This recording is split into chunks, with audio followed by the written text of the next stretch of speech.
আজকে আমরা যেটা নিয়ে কথা বলবো সেটা হচ্ছে ম্যাগনেট। ম্যাগনেট কয় প্রকার এবং কি কি? ম্যাগনেট হচ্ছে দুই প্রকার, একটা হচ্ছে ন্যাচারাল ম্যাগনেট বা প্রাকৃতিক চুম্বক, আর একটা হচ্ছে আর্টিফিশিয়াল ম্যাগনেট বা কৃত্রিম চুম্বক। ন্যাচারাল ম্যাগনেট বা প্রাকৃতিক চুম্বক, প্রকৃতিতে যেসব চুম্বক পাওয়া যায় তাদের প্রাকৃতিক চুম্বক বলে। এই ধরনের চুম্বককে খনিজ চুম্বক বলা হয়। ঠিক আছে, এই ধরনের চুম্বক বাজারে বেশি কিনতে পাওয়া যায় না, এরা নির্দিষ্ট আকারের হয় না এবং এদের শক্তিও বেশি হয় না। ম্যাগনেসিয়া নামক অঞ্চলে এই ধরনের প্রচুর পাথর পাওয়া যায়। যেহেতু এই পাথরগুলি ম্যাগনেসিয়া নামক একটি অঞ্চলে পাওয়া গেছে, তাই এদের নাম করা হয়েছিল ম্যাগনেটাইট। এখন যেটার নাম আমরা জানি ম্যাগনেট। ঠিক আছে, তো এই হলো আমাদের ন্যাচারাল ম্যাগনেট। ন্যাচারাল ম্যাগনেটের উদাহরণ হচ্ছে লোডস্টোন, দিগদর্শন, প্রদর্শন, প্রস্তর। তারপরে যাচ্ছে আর্টিফিশিয়াল ম্যাগনেট। এই আর্টিফিশিয়াল ম্যাগনেট কি কি? আর্টিফিশিয়াল ম্যাগনেট মানে হচ্ছে কৃত্রিম চৌম্বক। ঠিক আছে, যেমন needle magnet, horseshoe magnet, bar magnet, ball ended magnet.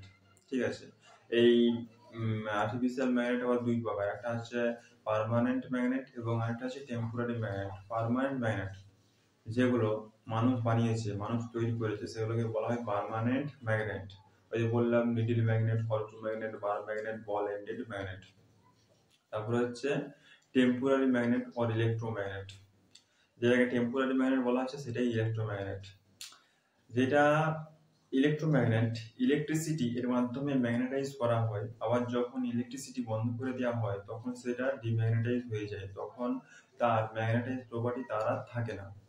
ঠিক আছে, এখানে তোমরা টেম্পোরারি ম্যাগনেট এবং পার্মানেন্ট ম্যাগনেট, এই দুটো হচ্ছে আর্টিফিশিয়াল ম্যাগনেট। আমাদের পৃথিবীতে যত রকম পদার্থ রয়েছে সবগুলোকে তিনটি ভাগে ম্যাগনেটিজম তাদের প্রপার্টি অনুযায়ী ভাগ করা হয়েছে। এক নম্বর হচ্ছে ফেরো ম্যাগনেটিক সাবস্টেন্স। ফেরো ম্যাগনেটিক সাবস্টেন্স সেইগুলো যেগুলো খুব স্ট্রংলি ম্যাগনেটাইজ করা হয়। ঠিক আছে, সেগুলোকে ফেরো ম্যাগনেটিক সাবস্টেন্স বলে, যেমন লোহা, নিকেল, কোবাল্ট। দু নম্বর হচ্ছে প্যারাম্যাগনেটিক সাবস্টেন্স সেইগুলো যেগুলো খুব স্লাইটলি বা খুব হালকাভাবে ম্যাগনেটাইজ করা হয়, সেগুলোকে প্যারাম্যাগনেটিক সাবস্টেন্স বলে, যেমন কি অ্যালুমিনিয়াম, প্লাটিনাম, কপার। ঠিক আছে, এগুলো সালফার, ম্যাঙ্গানিজ, সালফারটা নয় manganese, aluminium, platinum, copper, manganese, এগুলো হচ্ছে প্যারাম্যাগনেটিক সাবস্টেন্সের উদাহরণ। তারপরে হচ্ছে ডায়াম্যাগনেটিক সাবস্টেন্স। ডায়াম্যাগনেটিক সাবস্টেন্স হচ্ছে যেগুলো ধরতে চায় না বা আকর্ষিত করতে চায় না, সেগুলোকে ডায়াম্যাগনেটিক সাবস্টেন্স বলে, যেমন কি bismuth, sulphur, graphic, glass, paper, wood, etcetera. ঠিক আছে, এখানে ওয়াটার হচ্ছে ডায়াম্যাগনেটিক সাবস্টেন্স এবং তোমার এয়ার হচ্ছে প্যারাম্যাগনেটিক সাবস্টেন্স। ধরো একটা চুম্বকে কি থাকে, এক পাশটা নর্থ পোল থাকে আর আরেক পাশটা কি সাউথ পোল থাকে। তো এখানে ম্যাগনেটিক ফিল্ড কাকে বলে? ওই যে নর্থ পোল থেকে সাউথ পোলের দিকে যে ম্যাগনেটিক লাইনস গুলো থাকে সেটাকেই আমাদের ম্যাগনেটিক ফিল্ড বলে। ম্যাগনেটিক ফিল্ড কি বলে, কাকে বলে?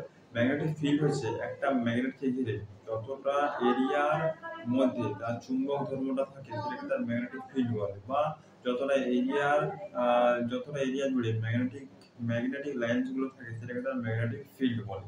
ঠিক আছে, তো একটা চুম্বক নর্থ পোল থাকে এবং একটা সাউথ পোল থাকে।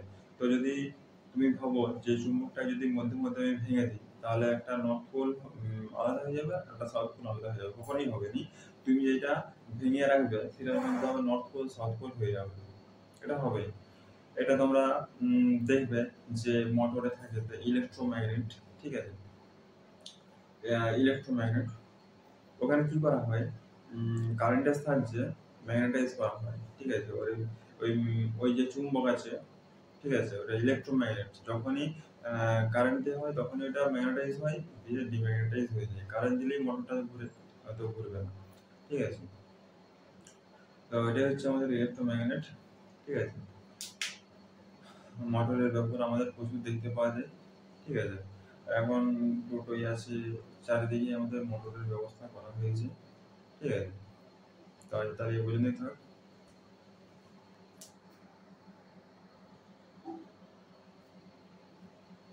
আজ এ পর্যন্তই থাক তাহলে, ঠিক আছে, বাই বাই।